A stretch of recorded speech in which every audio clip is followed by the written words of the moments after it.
those of you who are new here, my name's Cara and this is Bluebird Homestead. Welcome to our home. It's been a while since I've done a garden tour, and since we're winding down and coming to the end of the season, I figured I would walk around and have a little stroll in the garden with you guys today.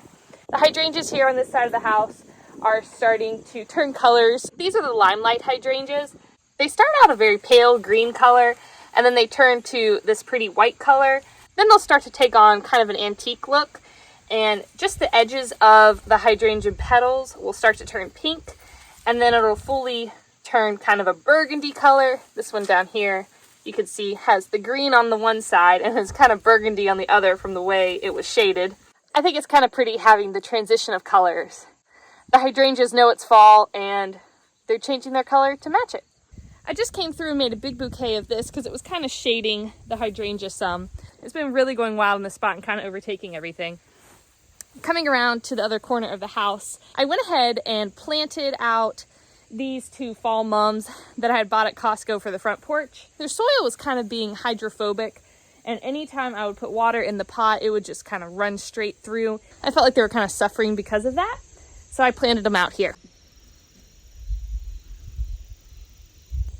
I think the pop of yellow kind of brightens up the space and looks nice. It's really pretty crazy to think how far the landscaping has come in just a year. This was all dirt just a few months ago, so it's nice to see the progression of things. It's been really nice to have the landscaping slowly filling in here at this new house. I've been enjoying picking out the plants and figuring out what goes where. This dusty miller here, you can see a couple of these plants here in the middle are pretty much dead. These ones here in the middle get a lot more sun than the rest of the plants, which you can tell has made them kind of suffer, because these ones on the other side have taken over and are absolutely massive. Now, in the past, when I planted Dusty Miller at our old house, it was always just an annual. So we'll see how it does here and if it comes back next year. But I really love the silvery kind of gray color that the leaves have. Wrapping around the porch now to the front side of the house, I have this Russian sage. It's really started to take off. The one here in the middle, though, is kind of stunted. I don't know what's up with that. There's 1, 2, 3 here. This one in the middle has kind of been stunted. It's about 1/3 of the size of the other two. So I'm not sure what's going on with that plant, but it's still alive. It's still doing all right. So hopefully next year it'll come back and catch up to its competition. This white pampas grass has gotten pretty tall. I'd say it's probably a good 5.5, 6 foot tall. So it's growing, and I love hearing it rustle in the wind. It's kind of a windy day today, so let me see if you can hear it.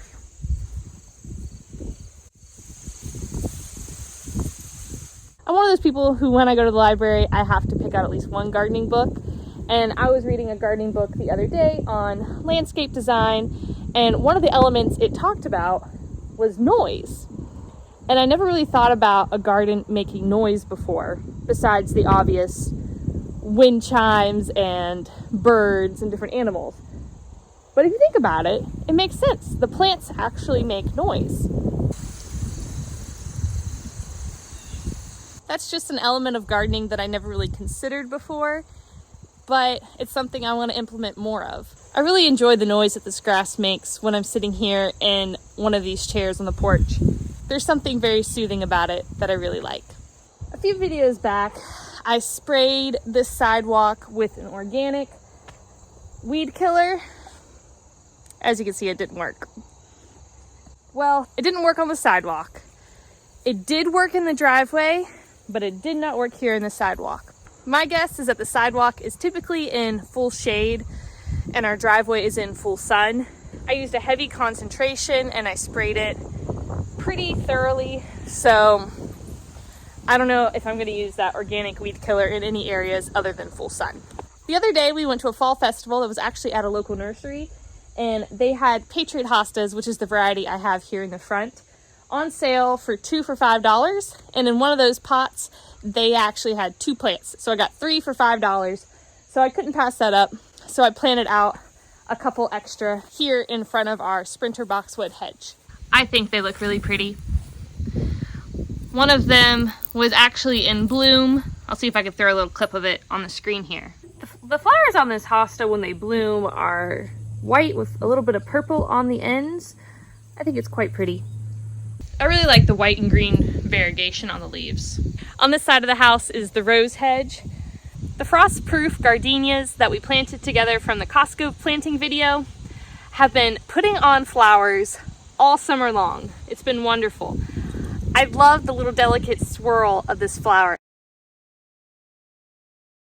It really seems to love this corner here. The other gardenia that was from Costco is towards the back stoop. This is the Earth Angel Rose. It's wanting to grow crazy. Now, I'm about 5.5 feet tall. The tallest cane is taller than I am. Isn't that beautiful? I wish you guys could smell that. We need to come back out here and cut these flowers because it's calling for rain tomorrow and they probably won't survive in the rain. So why not bring them inside and enjoy them? There's actually another bloom on this rose. Our roses are still completely covered in flower buds. I have been coming out here and cutting most of them and just enjoying them inside as fresh cut flowers. This was our Costco surprise rose. Isn't that beautiful?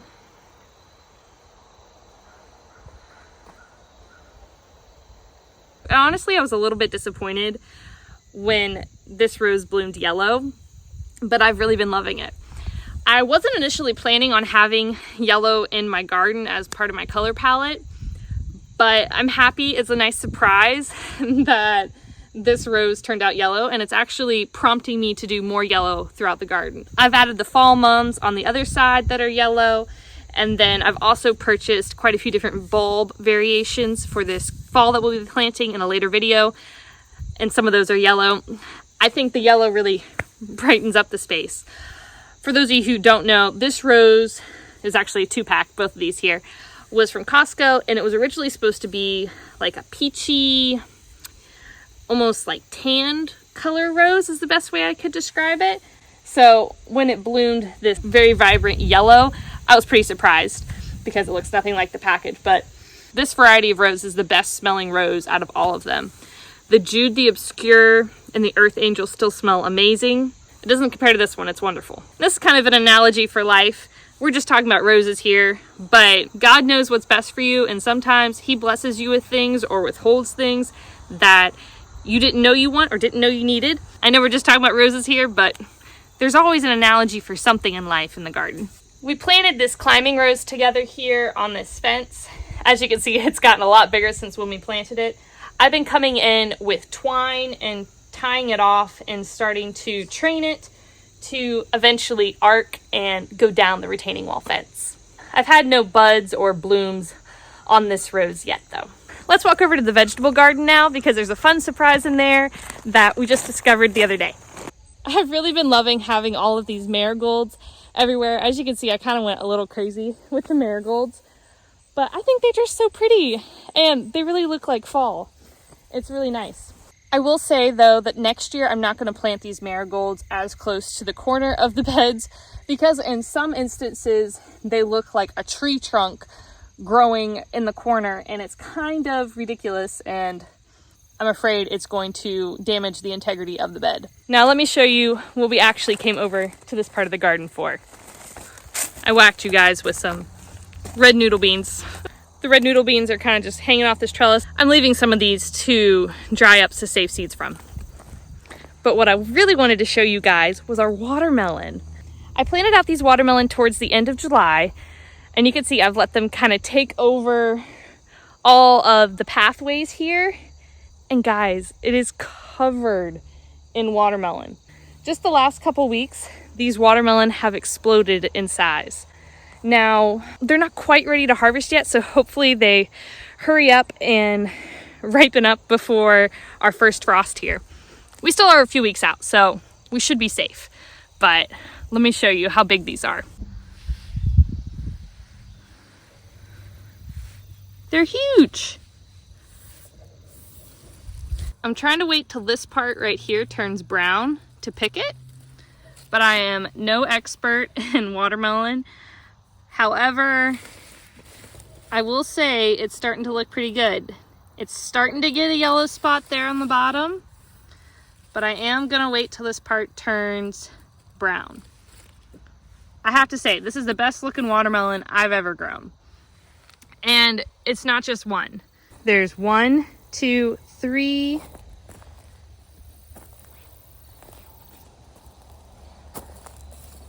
4, 5. This one may even be bigger than the last one. 6, 7, 8. And then I think there's a few more volunteer plants on the other side, and there's a whole nother patch up there. I was honestly really shocked when I saw just how big those got. We were away from the garden for a few days last week, and when we came back, it was quite the surprise to see how massive these were. I wasn't sure how these would do, but they have done so much better than the watermelon in the in-ground space over there. I'm always going to plant my watermelon in raised beds from now on. The game plan is later this fall, or probably in this winter, we are going to convert all this in-ground space that you can see has completely been overtaken by grass into raised beds. We've kind of always planned on that. There's already 2 raised beds here in the back that hold our asparagus plants. Here in the front of this weedy, grassy area, we also have 2 more beds here that have strawberry plants in it, and then an L-shaped bed that's kind of our border bed for flowers. When I first designed the garden, I was thinking I would do a mirror image on each side, but seeing these watermelon vines, I'm thinking we'll probably do long beds, maybe 16 foot long, because that's the size of our cattle panel, and have the long beds running the same direction the cattle panels are now. That way the watermelon vines have room to grow, and also we can put the cattle panels up for the tomato plants as well still. This is an example of the marigold and how massive of a trunk they have. I need to come in here and save a bunch of seeds, but it's just a pretty large trunk system, and it's actually kind of pushing out this bed just a little bit. So I don't want to plant it this close to the edge of the bed next year, but I definitely will be planting marigolds again because they're beautiful and the pollinators love them. And I think they smell really nice. I have a little bit of red amaranth left here in this bed, and the red amaranth also has a pretty large trunk system on it as well. You can see here's my wheelbarrow full of amaranth trunks. I mean, that's about the size of a quarter, and that was doing some damage to a couple of the beds as well. So I need to just remind myself to be mindful of that next year and not plant the amaranth as close to the edge of the bed either. Yesterday I harvested a bunch of the amaranth. I wanted to make sure I got the bulk of the amaranth out of the garden before the rain came, because my goal is to dry the amaranth, and rain is not conducive to that. It's supposed to start raining tonight and then continue raining for several days. I want to pick those roses and harvest a few more things out of the garden. To give you guys an update on the grass we overseeded, it's starting to come up, but it's not quite long enough for us to do our first mow on it yet. So we're letting the old grass that was already here get kind of tall while we wait for that to grow. I think Ryan's pretty excited when we can actually mow that grass. I got my pruning shears ready to cut some roses. One other thing we're gonna do this fall/winter that you can see I've already kind of started is extending this bed a little bit. This hill right down here in front of the retaining wall is pretty steep and you can't mow it, and it's pretty hard to weed eat here. So we are going to extend this bed to make it easier on ourselves and also give me more room for roses. So I've just started to lay down some cardboard as we get packages of different things in the mail to start killing off the grass and get that process going. I'm excited to cut some of these roses. Normally I would let a little rose like this continue to develop on the plant, but we're gonna have very heavy rain, so I don't think this rose would survive because they're calling for some pretty strong winds as well.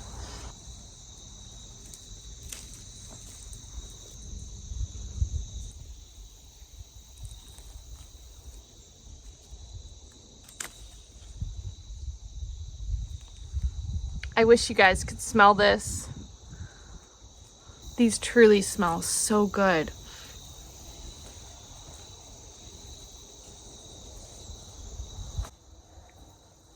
This is still my first year growing roses, so I am learning. But what am I supposed to do with this really tall cane when it comes time to prune? Because the rest of this plant here has a lot of short canes, but this one is quite large. It almost reminds me of like a climbing rose or something, the way it's just sprawling into the sky. I mean, it's 6+ feet tall.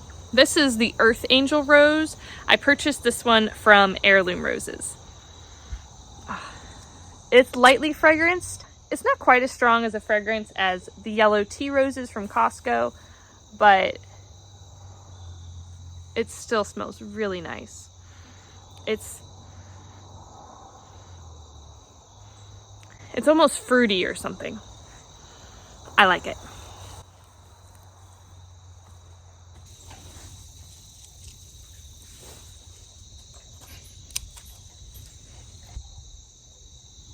So here's our roses for the evening. Oh, I just keep smelling them because they smell so good. We have the 2 Earth Angel roses, and then the tea rose from Costco. So I'm gonna go put these in some water, and then let's go harvest some stuff from the garden. I swapped the roses for a bowl. The first thing I want to check on is this volunteer butternut squash plant that's coming out of our compost pile here, because I think I saw a couple in here the other day that are ready for picking. Yep, I see one. Let me show you. So this one looks pretty good to me. Let's go ahead and harvest this. Oh, it still has some green striping on it. I was about to harvest it.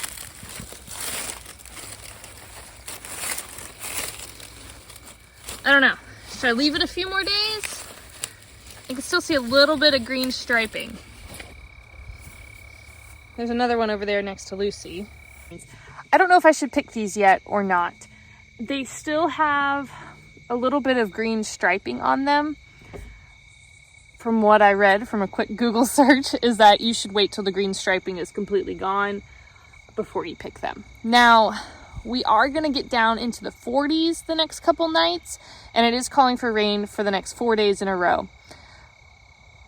So I don't know what to do. I think I might just pick one, cut it up inside tonight or tomorrow for dinner, and then come back out in the rain and pick the rest if I need to. So which one should I pick? This one is split. And this is also what I'm worried about. I don't want them all to split. I'm gonna go ahead and take this one off since it's split.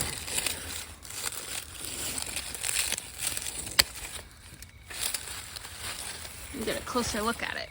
I'm gonna cut this one open inside and see what it's like. But I think we'll leave the other ones for a week or 2 more. I was just inspecting this other one and I broke the vine, so I guess we'll harvest this one too. It still has quite a bit of green striping on it, so hopefully the other ones don't fall off the vine / split and survive all the rain. I picked most of these cucamelons that were on this vine earlier today, and I picked quite a few of these red Chinese noodle beans. I'm leaving some of these to dry out on the vine, and these ones can get a little bigger before we harvest them. I think walking through these arches is so pretty with the marigolds. These beans look like they're ready to be picked. A couple green beans on here too.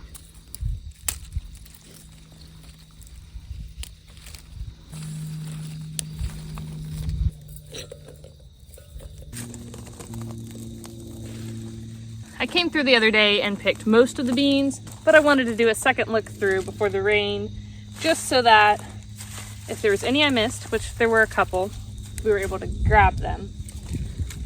I didn't do the best job at training these green beans, so they're kind of sprawling all over the ground too.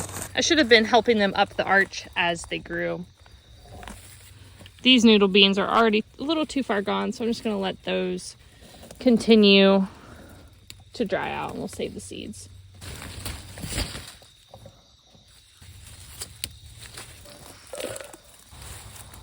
Sometimes they get away from me when they're up underneath.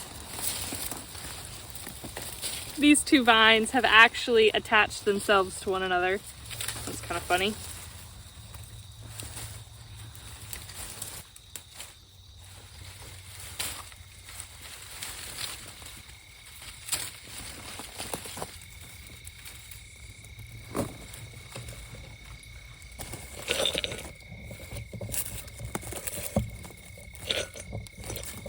Look at this cute little watermelon. That one definitely won't get to size before we have our first frost.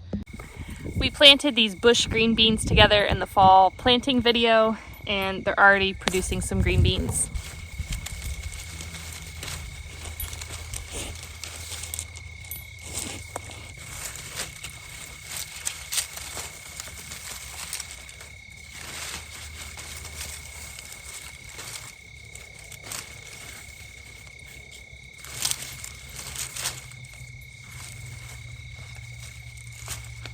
Now there's a couple of these beans on here that are maybe a little too big, but there's lots of new baby ones coming on.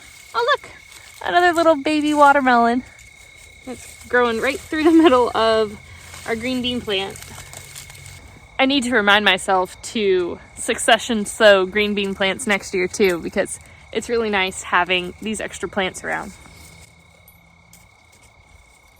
There's a lot of little baby green beans on this plant as well that are coming on. You can see the little tiny green beans.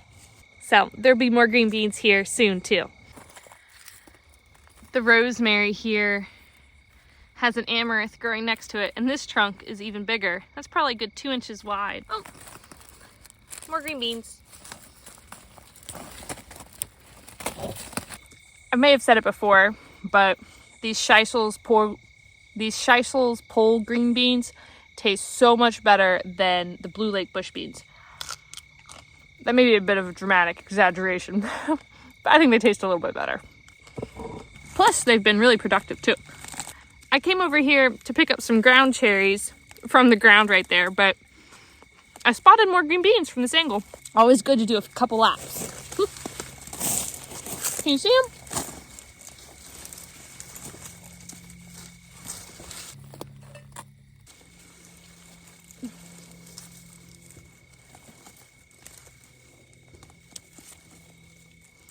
I think the green beans will keep, but the ground cherries might rot being on the ground with all the rain coming. So let's try to gather at least a few of those before it gets dark here. The ground cherries here, as you can see, they're just everywhere. This plant is starting to die back, and the ground cherries just fall to the ground. Some of them have already disintegrated, but there's still some with some fruit inside. So I want to try to find the ones with fruit and go ahead and pick them. But let me check on this watermelon because it looks really big compared to the other ones. Wrong end. Oh, maybe that was the right end. I don't know. Alright, so this part's green. Alright, this is starting to turn brown, but it's not there yet. I was thinking about picking that watermelon before all the rain. I've heard that the juices are sweetest if you can pick it before the rain. So I'll just have to keep a close eye on it. I'm gonna try to get a few of these ground cherries. It's kind of hard to tell which ones are empty inside and which ones still have fruit inside. You kind of have to go through and squeeze each one individually because some of these have already kind of rotted inside. I haven't been as diligent as I should be picking them. So like that one's kind of squishy and rotten versus this one's still good. The ground cherry jam I made the other day was really good. We really enjoyed it. I never did end up putting it on chicken, but I did make an apple tart and I spread the ground cherry jam over the top of it, kind of like a galette style, however you pronounce that. And I thought it was really yummy. I'm just gonna eat everything that I pick. I haven't had dinner yet.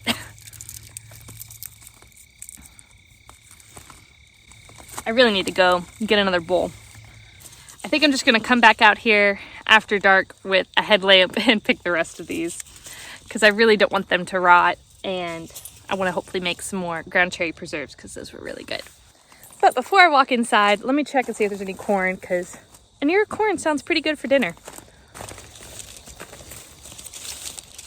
Yeah, there's a couple ears ready here, so let's go ahead and pick these 2.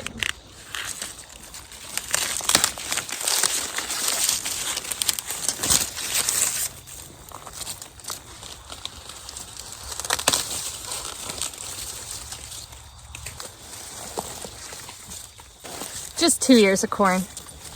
Thanks for hanging out with me, and I hope you guys truly have a great rest of your day. Bye, y'all.